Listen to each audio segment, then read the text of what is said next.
बहुत खूबसूरत जवान एक लड़की सड़क पर अकेली चली जा रही थी।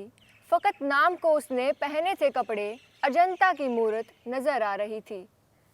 कोई मनचला उससे टकरा गया, मेरे दोस्तों तुम करो फैसला, खता किसकी है किसको दें हम सज़ा।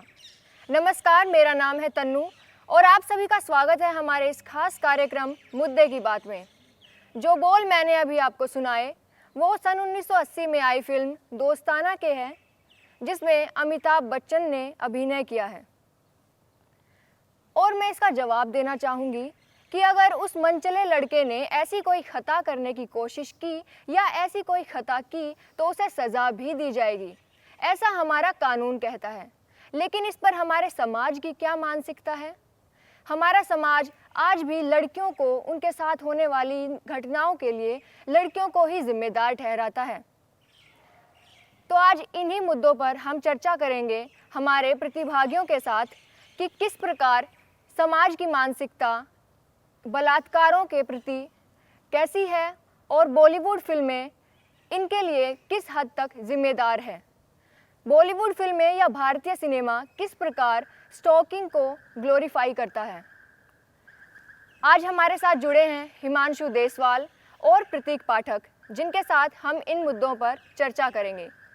तो मैं शुरुआत करना चाहूँगी हिमांशु देसवाल से कि क्या आपकी राय है, क्या आपका विचार है कि हमारी बॉलीवुड फिल्में या भारतीय सिनेमा किस प्रकार स्टॉकिंग को बढ़ावा देता है या ग्लोरीफाई करता है।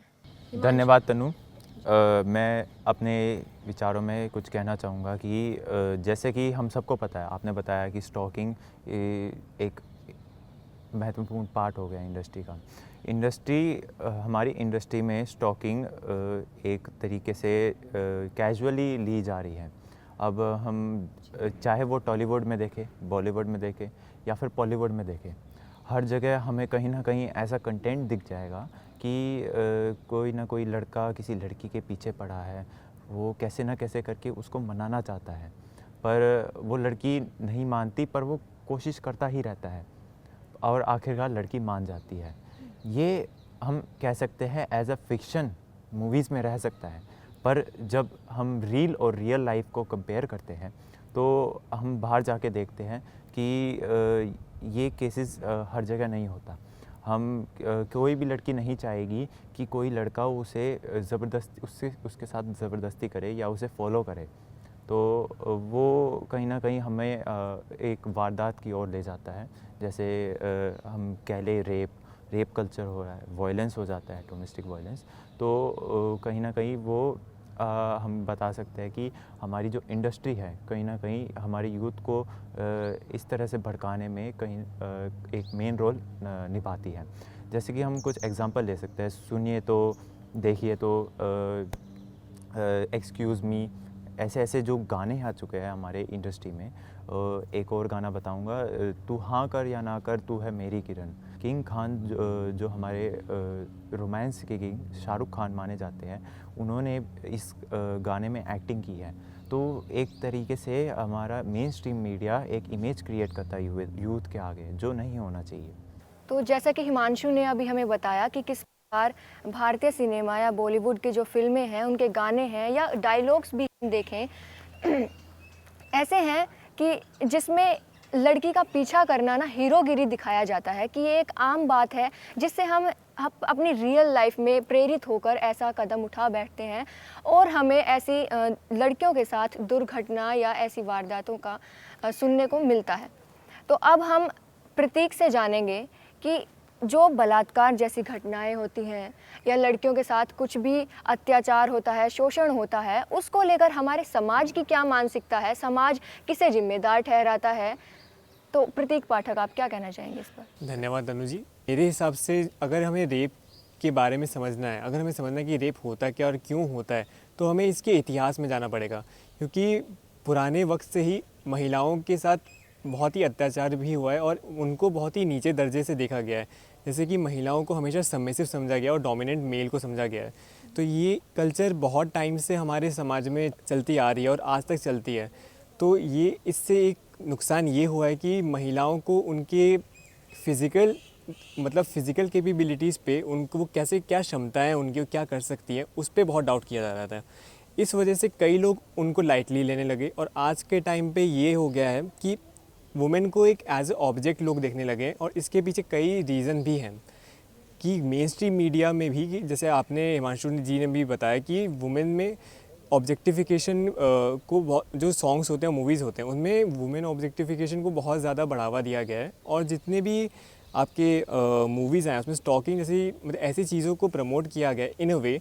अगर प्रमोट अगर ये नहीं भी कर रहे हैं तो उनको ये सोचना चाहिए कि अगर ये एक मीडिया है मास मीडिया है सो इनका ये रोल है कि एक बड़े ऑडियंस पे मतलब एक इम्पैक्ट छोड़े। तो इनको ये भी बताना चाहिए कि इनकी एक स्टेप से बहुत सारी ऑडियंस इन्फ्लुएंस हो सकती है जो कि हो रही है आज। तो अगर मैं बताऊं तो ये बहुत ही गलत हो रहा है कि वुमेन को ऐसे ऑब्जेक्टिफाई करें। और आज के डेट में हमारे इंडिया में हर दिन 19 केस मतलब लगभग हो जाते हैं रेप की और पिछले साल ही मतलब ये मतलब आंकड़ा था 5.2 का और इसी साल ये 5.9 हुआ है लेकिन ज़्यादा कोई डिफरेंस आप नहीं देख सकते हैं। तो ये होने में बेसिकली तो हमारी जो सोसाइटी है उनका यही मानना है कि उनका बहुत बड़ा रोल है। ये सोसाइटी हमारी एक रूढ़िवादी सोच लेके बैठी है कि वुमेन को किसी तरीके से भी मतलब ऊपर नहीं आने देना है और वुमेन को एकदम लाइटली लेना है जो कि गलत है। और मेरे ख्याल से इनको जब तक शुरुआत से शुरू नहीं करेंगे तब तक इनको समझ में नहीं आएगा। तो मेरा तो यही ख्याल है कि सोसाइटी के माइंडसेट को बहुत ज़्यादा ही चेंज करने के लिए शुरुआत से शुरू करना चाहिए। जैसा कि आपने बताया हमें हर दिन या हमेशा सुनने को मिलता है कोई भी लड़की जा रही है सड़क से जा रही है कितने बजे जा रही है, समाज उस पर ऐसे नज़र रखता है कि उस लड़की ने क्या कपड़े पहने थे। अगर उसके साथ बलात्कार हुआ है तो सबसे पहले ये नहीं कहेंगे कि किसी लड़के ने ये एक दुष्कर्म किया है या उसकी गलती है, लेकिन उससे पहले वो देखते हैं कि लड़की ने क्या कपड़े पहने थे, लड़की कितने बजे बाहर थी घर के, या लड़की किसके साथ घूम रही थी। समाज की एक ऐसी मानसिकता बना दी गई है कि लड़कियों को घर में बांध कर रखो, लड़कियां घर में भी सेफ नहीं। तो हमें ज़रूरत है कि हमारी सरकार सेंसर बोर्ड्स पर एक ऐसा कानून बनाए, कुछ नए कानून लाए जिससे सेंसर बोर्ड्स ऐसे किसी भी कंटेंट को समाज तक या हम लोगों तक पहुंचाने से रोक सके ताकि ये सब वारदातें कुछ कम हो सके। और समाज को ज़रूरत है अपनी मानसिकता को बदलने की, लड़कियों के प्रति अपनी सोच को बदलने की। लड़कियों की अपनी मर्जी होती है, वो जहाँ जाना चाहे जब जा सकती हैं, जिसके साथ जाना चाहे उसके साथ जा सकती है, जो कपड़े पहनना चाहे वो कपड़े पहन सकती है। तो आज के कार्यक्रम में सिर्फ इतना ही, फिर मुलाकात होगी किसी नए मुद्दे के साथ, मुद्दे की बात में। शुक्रिया।